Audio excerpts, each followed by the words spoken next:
All right, so here I am, here we all are at home doing our bit, and that means we have a little more time than normal. Yeah, it's great that there's lots of options out there, but our time isn't infinite. You're balancing your work at home life with your family life. So when you finally make that time to binge, where should you start? Here is your guide for your best binging opportunities while you're isolating wherever you are.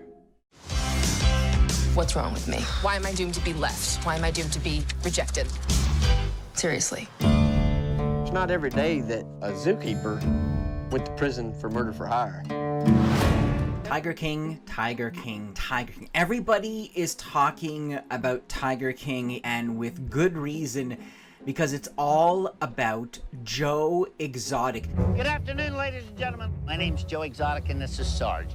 He was like a mythical character living out in the middle of Oklahoma. Joe is the kind of character you couldn't create in a fictional series because no one would believe you. They would have laughed you out of the Hollywood boardroom. You're gonna love me. He's a gun-toting redneck lion tamer. He collects these lions and tigers. He has this private zoo he opens to tourists with hundreds of animals. He dresses like a combination of Billy Idol and Jeff Foxworthy, and he's gay, and he's a polygamist, and more. I don't think we're done blowing up today. I don't figure you are.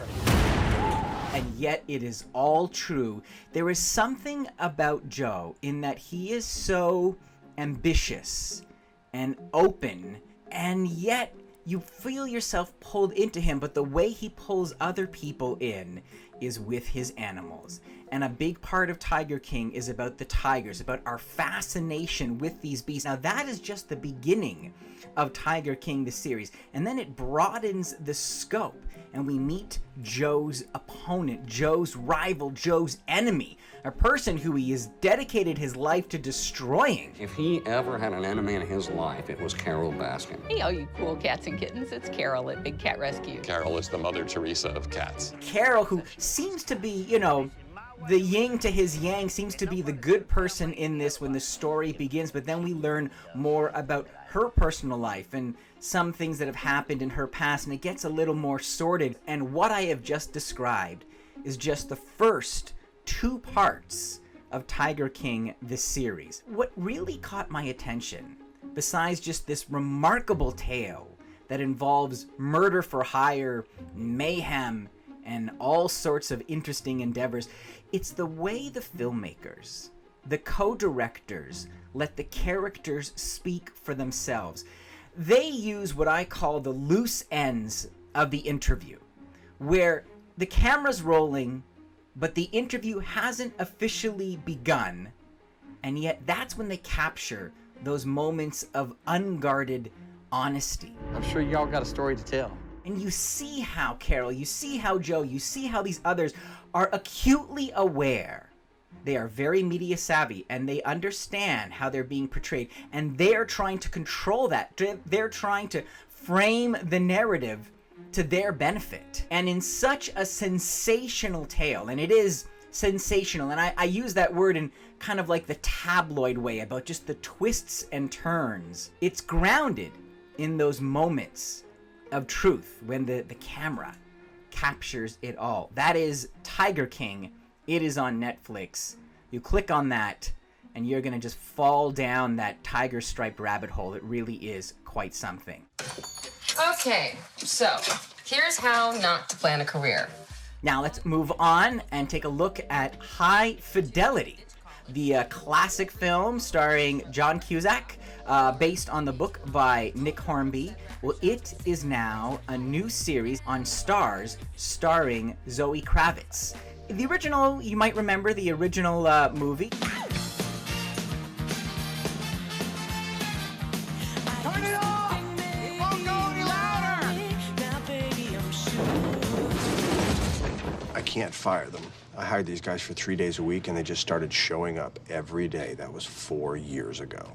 John Cusack is a record store owner who is having trouble getting over the girl who got away, and so he pouts in his his way that only John Cusack can. And we explore his romantic life and his love of music. Does she seem sadder than usual, or is it the sweater? Sweater. Similarly, the new series is based on the life of Rob, short for Robin. Robin runs Championship Vinyl in Brooklyn. She's the record store owner, and she's the kind of gal, you ask her favorite Prince albums, she will talk your ear off. She will go all night if you have enough whiskey. Now, you ask Rob about her love life. Let's work it out! You know, she told me I was obsessive and too in touch with my feelings. Those are not the words I would use. That is crazy. Yeah. Different kind of story. She is still stuck pining for the guy, the last relationship that she left, and so her way of exploring that is to investigate her previous relationships and kind of work her way from the first to the last, just like a music geek working down his or her list of favorite songs. Now, what surprises me is that for this modern retelling, even though it's set in the age of Tinder and Spotify, it actually is quite close in spirit to the film from 2000. I mean, there's certainly moments where you can see they're trying to do their own version, a remix on some of those original hilarious or iconic moments from that first film.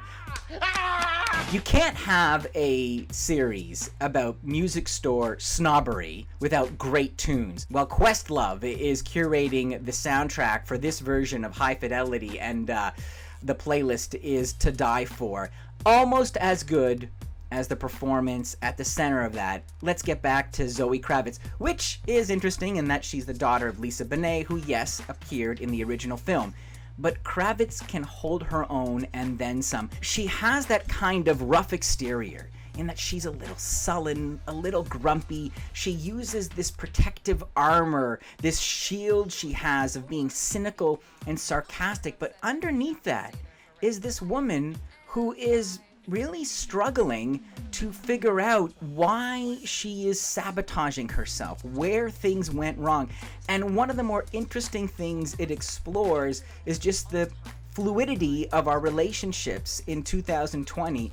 And it's not just because her character happens to be bisexual, but I think it's also the idea of how do you find that balance when you're in one of those relationships where, is it a friendship?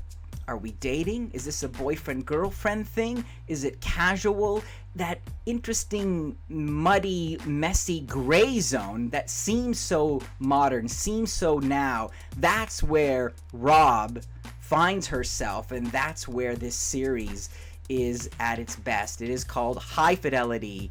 Each episode is only about half an hour, so it's the perfect snack size, if you know what I mean, and that you watch one and then you find yourself watching another, and then you're finished the first season. Certainly worth your time and a great way to escape what's happening out there as we all find another way to stay inside. Thanks for watching. For CBC News, I'm Eli Glasner.